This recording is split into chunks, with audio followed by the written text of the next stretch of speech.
Hi, my name is Anne Currie, and I have been in the tech industry for just over 25 years now, working on a variety of things. I was an engineer, manager, startup founder, and these days I do something a little bit different to that, a little bit interesting.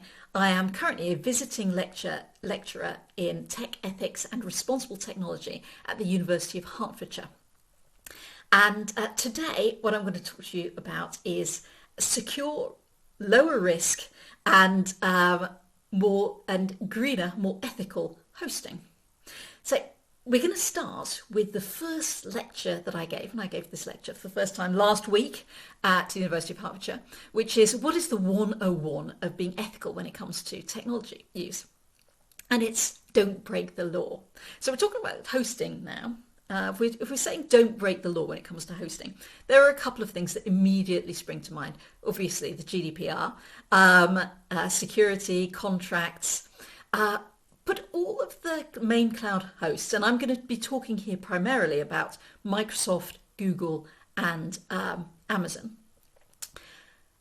They cover the law for you. I mean, you might have to choose which region you host in, but fundamentally, they will sort out the law for you. You don't have to worry about that. It's not really a cloud differentiator. So we don't have to worry about that. That's all good. So what do we talk about in lecture 2 of my course, which I will be giving today, actually? What's 102 of ethical and responsible technology? It's don't break laws that are likely to come in the next couple of years. Now you might think, well, that's incredible, that's impossible, isn't it? How will I know? How can I possibly know what laws are likely to come in the next few years? Well, you don't need a time machine. All you really need is the front page of The Guardian. So if you look at any kind of left-wing paper, they're always full of stories about technology companies that have done something that is socially unacceptable at the moment. And what's socially unacceptable at the moment is likely to be illegal within a few years' time. That's how these things usually work. Not all of it, but it's a good indicator. It's a good leading indicator. So if you're getting complaints about it on The Guardian, it's a good leading indicator that laws will be coming. So if you're looking on the front page of The Guardian, you might see that there might be laws around facial recognition and surveillance. In fact, the EU are already talking about that. Laws around algorithmic fairness. Actually, there are already plenty of laws around algorithmic fairness in the GDPR, for example, but they haven't always been prosecuted very rigorously in the past, but I think they are about to be. Things like social media scoring, is that fair or not? We may see something along those lines, at least to do with reporting around it. And truthfulness, well, Facebook and Twitter are getting into quite a lot of trouble at the moment over failing to uphold truthfulness on their social media platforms. So we know these kind of things are coming. But all of these things that we're talking about here, they are they're features. They're not about your host. They're product features. This is something that your product manager needs to decide on. It doesn't really matter what your host is. So again, it's not really a cloud differentiator. So are there any 102 laws that will be coming in the future that are actually cloud differentiators? Well, there is one that springs to mind, and that is quite obviously sustainable hosting, so green climate change. There are very few laws around, at least outside Europe, there are very few laws around this at the moment, particularly pertaining to your hosting, but there are likely to be in the future. And the interesting thing about climate change is it is a cloud differentiator. So a couple of weeks ago, BP, and this is a statement from BP. It's not a statement from Greenpeace. It's a statement from BP, for goodness sake, that what they're worried about in their Energy Outlook Summit for 2020, what they said they were worried about was what if governments don't do anything about climate change for the next couple of years and then suddenly decide that they're going to bring in some draconian legislation? They are going to attempt to legislate many years worth, a decade's worth of decarbonisation within a couple of months. And that would be enormously dangerous for any company that has huge quantities of infrastructure that's based on or reliant upon fossil fuel energy, like BP. But fortunately, we don't have to worry about that because we're not like BP, or are we? And interestingly, when it comes to the big three, Google, Amazon, Microsoft, climate change and climate preparation for climate change is actually a cloud differentiator, and it is something that we need to worry about.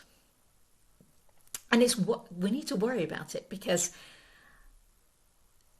cloud providers are something we are locked into, and we don't really mind about that because generally that's a good thing, that we want cloud providers to be looking after our infrastructure for us because they reduce our risks, they reduce our business risk.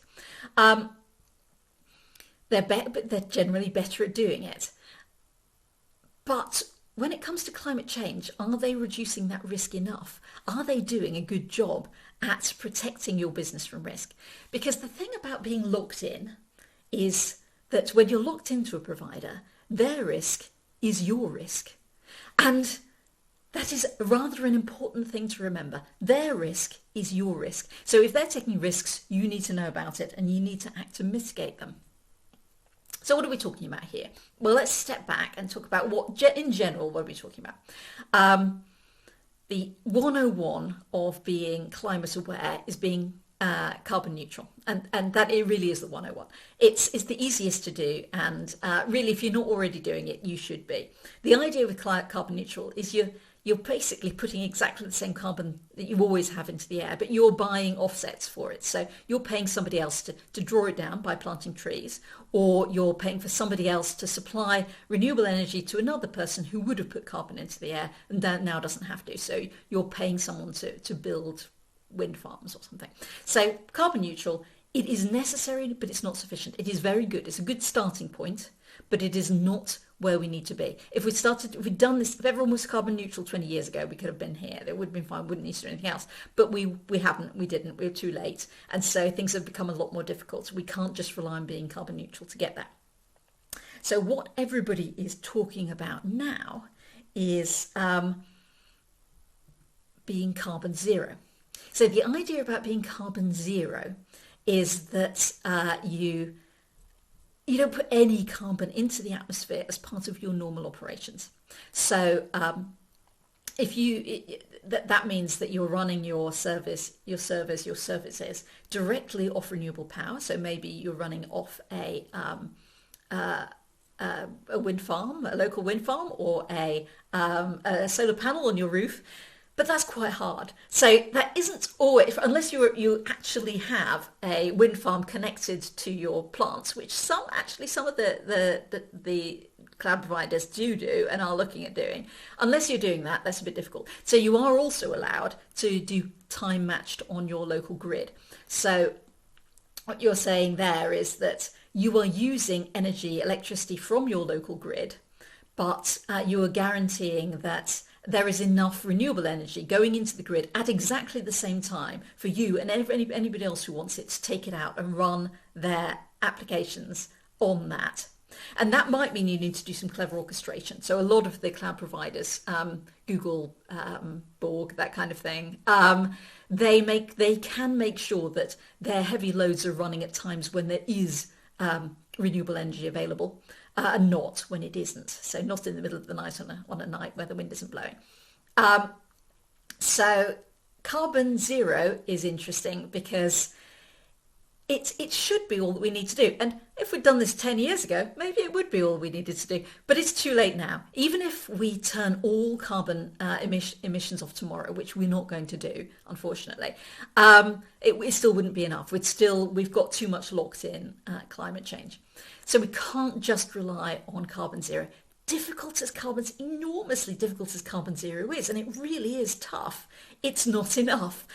We need to do more than that. It is necessary, but not sufficient. So we're also looking at carbon negative. And the idea of carbon negative is that you are actually pulling carbon down out of the atmosphere and sequestering it. You're putting it into trees or grass or pumping it under the ground. And The only difficulty with carbon negative is that really high-scale carbon negative technology does not yet exist. Now, low-scale does. Trees, you can plant trees, that's absolutely fine, and that will get you some of the way.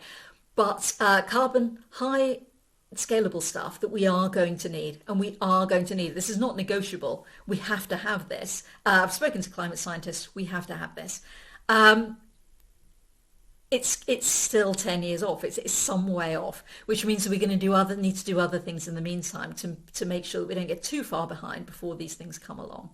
And in the meantime, we need to be supporting them. We need to be, and we can support them to a certain extent with being carbon neutral, because if we're buying offsets, we're quite often supporting these potential industries for the future.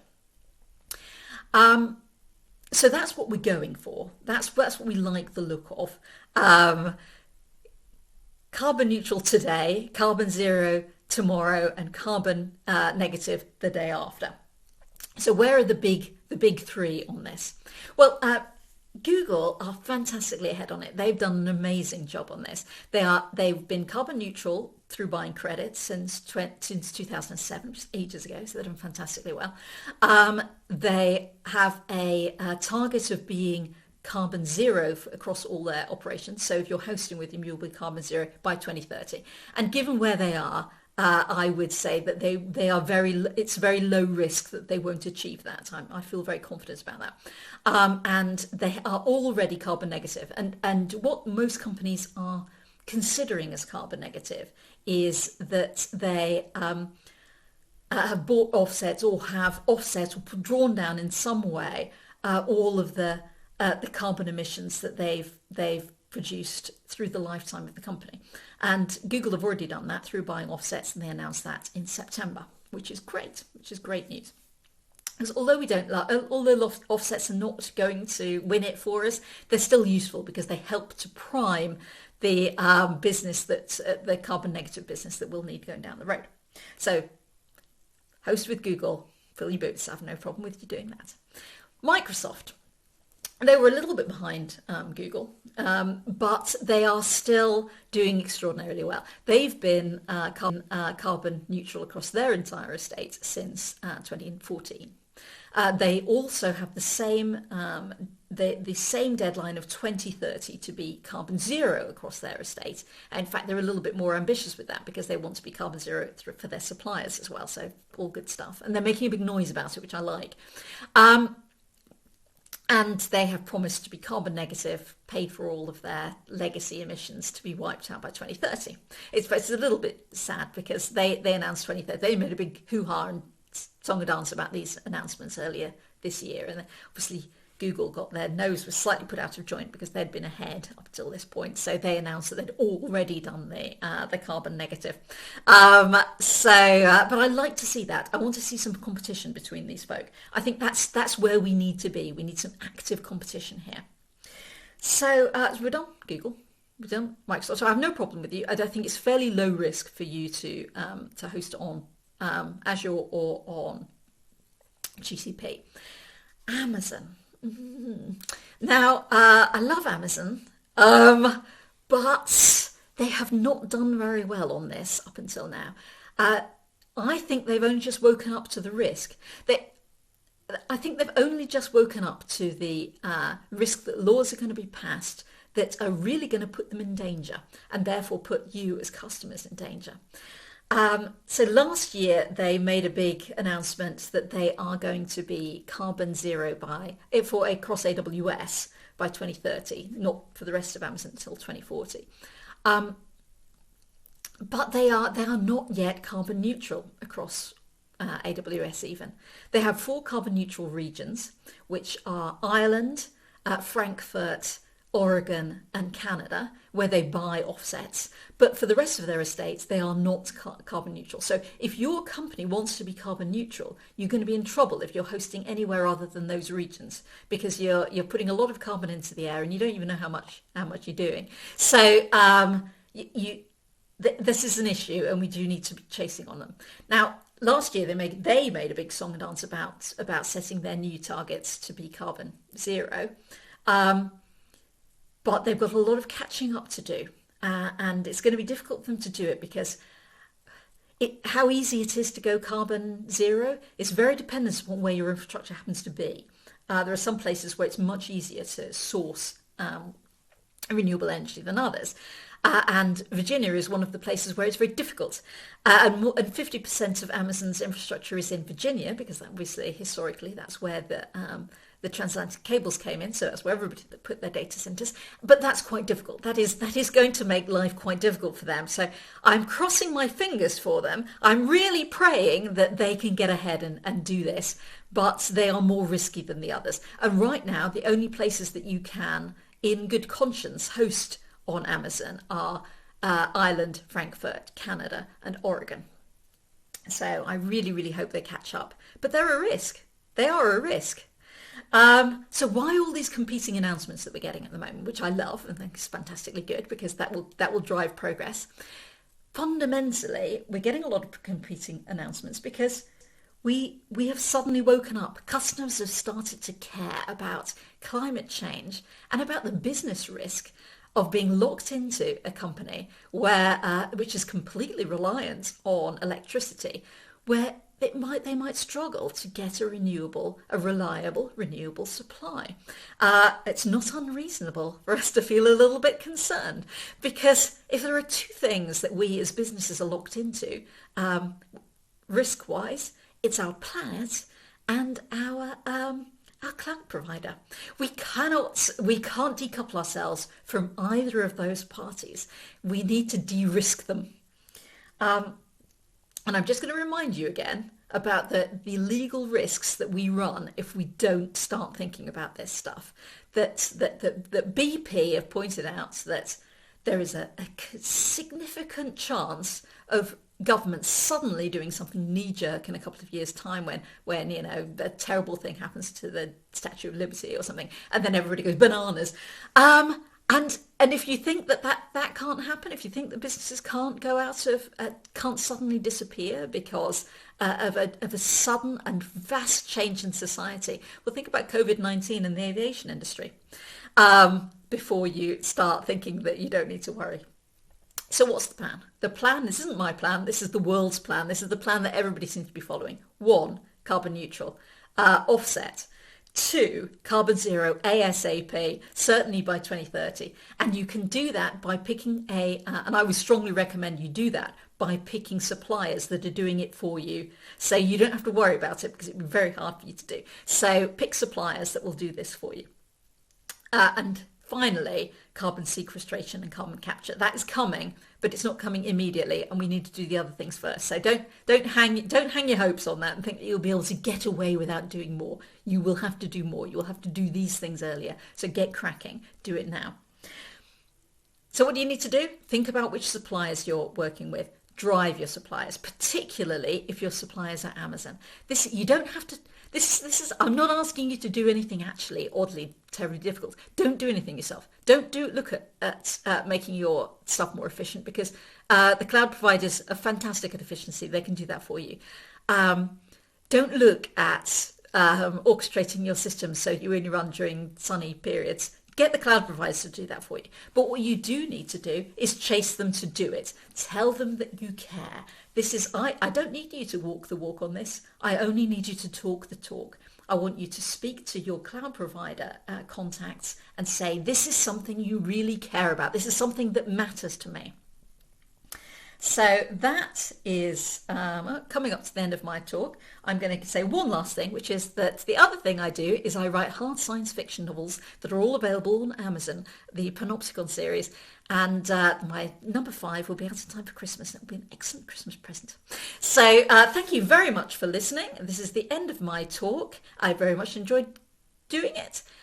It's easy for you to act. All you have to do is talk to act. So go and speak to your cloud provider contacts now. Thank you very much.